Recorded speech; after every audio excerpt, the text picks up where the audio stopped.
My guest today is Kathleen Flynn, a principal with Capgemini Government Solutions. Kathleen, welcome to the program today. Thank you very much for having me. Let's talk about some emerging trends that you see today in information technology. Well, actually, that's a great question. Capgemini recently published a report that talked about the emerging trends, looking specifically at themes that are coming out and some of the market dynamics that are influencing IT across the board. The most compelling of the ones mentioned in that report for me was something called Vanguard IT, which is a newish term, I think, and one I hadn't heard before, but one that makes complete sense and really resonated with me, and I think with your federal listeners as well. Vanguard IT talks about the IT within an IT operation. What we're looking at there are the tech tools, the processes, and the operational models that allow IT to deliver on the speed and agility that its customers are demanding. This isn't really just about specific technologies. Rather, it's about approaches to performing IT, delivery models, for example. We're looking at robotic process automation, container-based design, application platform engineering, DevOps, terms your audience may be familiar with, and ones that are really changing the way we deliver IT solutions as we move forward. Probably one of the most distinguishing things is that Vanguard IT is characterized by a really intense focus on productivity and about changing the way you think about those delivery models. And when you use Vanguard IT, you're really able to drive innovation throughout the business, be that engine for the rest of the organization, and truly become a digital enterprise. A couple of things on that. One, how does that relate to the federal government? You mentioned a lot of keywords there, automation and productivity and tools and processes. How does that all fit into the federal landscape? Well, one of the other words I mentioned actually works for the federal landscape as well. I talked about the digital customer. That digital customer is also a digital citizen. Not only is it the citizens who are interacting with the government, but it's also the 4.2 million federal employees who are working every day and have a certain expectation about the types of tools and the speed at which they're going to get their technology needs met. That's very compelling for the federal government as a way to look at what they need to do next. But probably more importantly is the fact that the federal government right now has about an $80 billion IT budget. And even by conservative estimates, more than 75% of that is just spent on operations and maintenance, just spent keeping the engines running. So the question for them is, how can they improve their speed and agility and adopt these new technologies and delivery models when they're spending so much of their resources trying to keep things going? Unlike business, there are no weekends or holidays for the federal government, particularly in the market I work in, Justice and Homeland Security. That's a 24-hour-a-day, 365 days a year challenge. They can't stop fulfilling their mission. So what can they do to allow for innovation? That's the challenge they face. With so many of those key important pieces that you just mentioned, how efficient is an organization that can only spend 25% of its budget on innovations, if you will? It's very difficult for that organization to keep up with the pace of technology change. But the question is how you're using that 25%. We'll look at it that way. What you need to use that 25% for is to improve efficiencies and to drive down the cost of doing business so you can change that percentage a little, at least in your IT organization, and free up the resources to continually improve and pursue those things. When you look at the idea of a digital enterprise, and Capgemini spent 3 years working with MIT's Center for Digital Business in trying to understand what it meant to truly be a digital enterprise and what the impact was. And there were a couple of key learnings that came out of that. One is that leadership needs to be committed for the long haul. This isn't a start and stop process. This is something you have to work to. But probably more importantly, digital enterprises can quantify the impact these technologies actually have, both in terms of efficiency and profit. And I know when you talk about the federal government, a lot of people say it's not about profit. It's about the purpose we're trying to fulfill, or easier, it's not about money, it's about the mission. But the fact of the matter is those tools that we use to drive down costs and improve IT operations also impact what you have available and the quality of what you're doing to support the mission. So when you look at the people, our digital citizens, and you look at the money that's available, It's a very compelling argument on why government agencies need to embrace Vanguard IT. But I think there's one other element that I didn't mention that's probably the most important of all, and that's the element of practicality. When people talk about innovation across the space, there's a range. There's a full spectrum, from extraordinarily inspirational, like flying cars, to very practical. And I think what we recognize when you talk about Vanguard IT is there is as much innovation in how IT does their operations as what they're delivering in the end. And that's what they really need to look at. Now, you have folks who are using these technologies today. I know Capgemini works with them every day. And these are the leaders in industry. These are the very best, the vanguard, if you will, the folks at the forefront. But they are operational.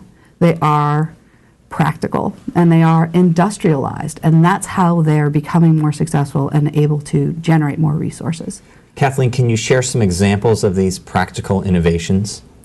Sure, there are actually a lot, but I think the one that resonates most with me, and I know I've used that term before, but I do work in IT with the federal government, so I always look for things that match. One of these is called the Wide Angle Application Rationalization Program, WARP. Much easier to say it by its little acronym. But what we have in WARP is a highly industrialized data analytics that allows IT leaders to take charge of their sprawling portfolio. Now, Capgemini did a study in 2014 with over 1,000 CIOs, and one of the things that frightened them or kept them up at night, aside from security, was actually the complexity of the landscape that they were dealing with. There are literally, each organization has literally hundreds of applications and different tools that are being used across their network. How do you keep a hold of that? And how do you know which ones you're going to need to retire? When you look at a program like WARP, you get a handle on your entire landscape. You actually can see where the risks are, where the hidden costs are, and what we do is we take over 56 attributes around each of these applications or tools, and we pump them through our rationalization engines. And we've done this at a couple hundred different groups, organizations, and we normally see a double-digit reduction in the total cost of ownership around your applications.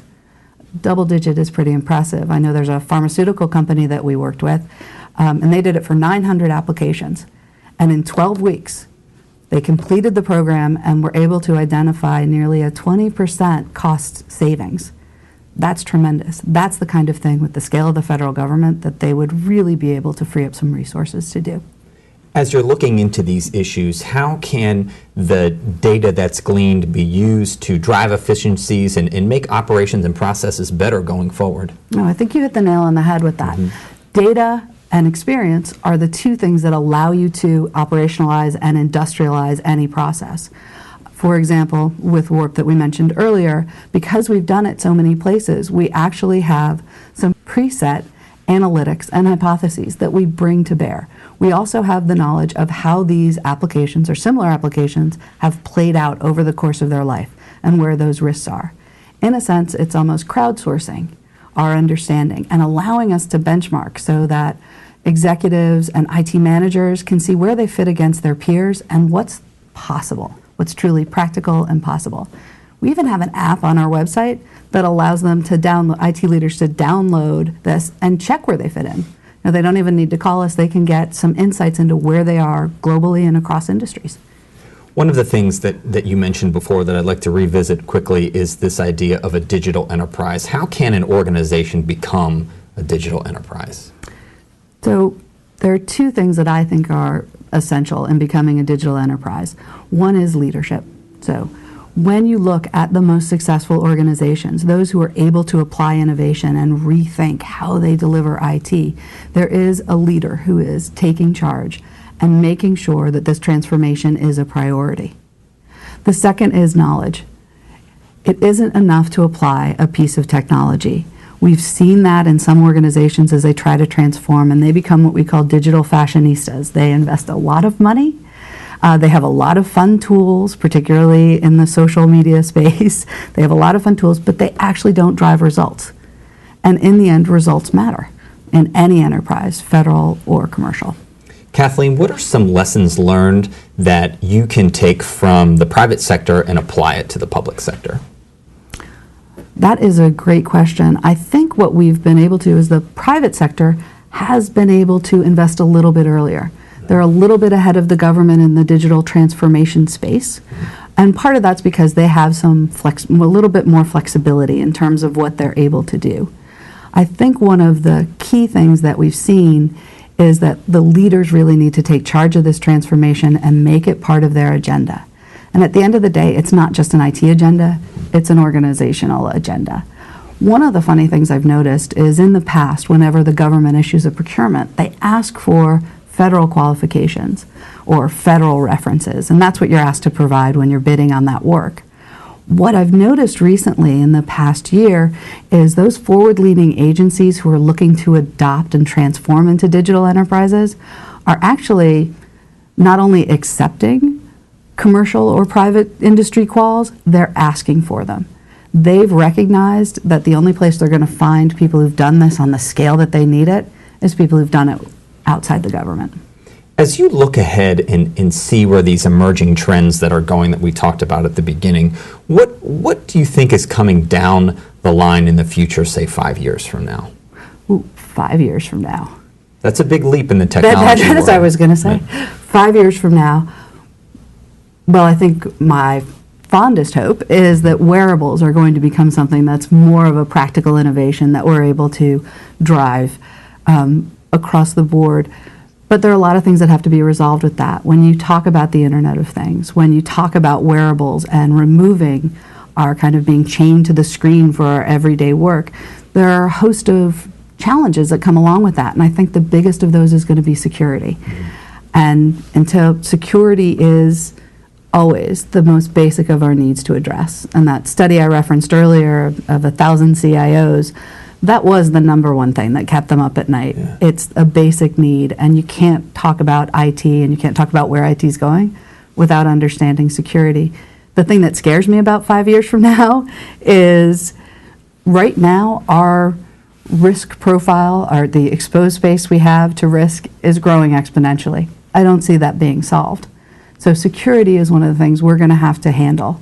And there are different ways we can address that. I'm not a cybersecurity expert, but I do have friends back in my company who could certainly talk about that.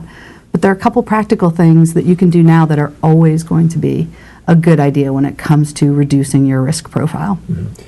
What are some of those things? Thanks. Well, when you look at it, one of the greatest risk areas is going to be outdated or legacy systems that are operational. And when we talked earlier, I mentioned that we had a lot of IT in the federal space is in its O&M phase. But the older the technology gets, the more time people have to identify vulnerabilities and the bigger weaknesses they can find and the more danger and more risk the organization's in. I know in my experience working with federal agencies, it's not uncommon for someone to say, the file's too big for email. Don't worry, I've got an FTP server you can use. Wow. Anything listening on the network is a challenge. So it is imperative that agencies update that technology as soon as possible. But probably the easiest one to mitigate is around users. Bringing us back to when we talked about Vanguard IT, one of the reasons that I find it so compelling is the emphasis on automation. So automation actually reduces the opportunity for human error, either inadvertent or intentional. But because when you look at something like DevOps, because these things are being promoted in an automatic way, security, both the process and the tools, can be built in. And then when you look at something like, for example, agile testing, Capgemini has a very large agile testing practice, recognized as one of the industry leaders for several years. But what they've done, the amount of automation they've included in testing is tremendous. So when there is a breach or a problem, that can be dispersed very quickly. I mean, it's been industrialized to the point that we actually offer testing on demand as a service. Those are the things that are going to reduce the risk profile. You're never going to be able to stop some of the external threats, but what you can do is take your IT shop and make it as resilient as possible. We're about out of time, but where can the audience learn more about this? Oh, you can find all the reports I referenced as well as my contact information on capgemini-gs.com. Please take a look at the mobile application I mentioned earlier. And if you want, give me a call. My contact information's there. I'm happy to talk to you about Vanguard IT or introduce you to some of my colleagues who have the great technical depth and experience. I'd like to thank my guest, Kathleen Flynn, a principal with Capgemini Government Solutions. You're listening to Expert Connect, sponsored by Capgemini Government Solutions. I'm your host, Jason Fornicola, and you're listening to federalnewsradio.com and 1500 AM.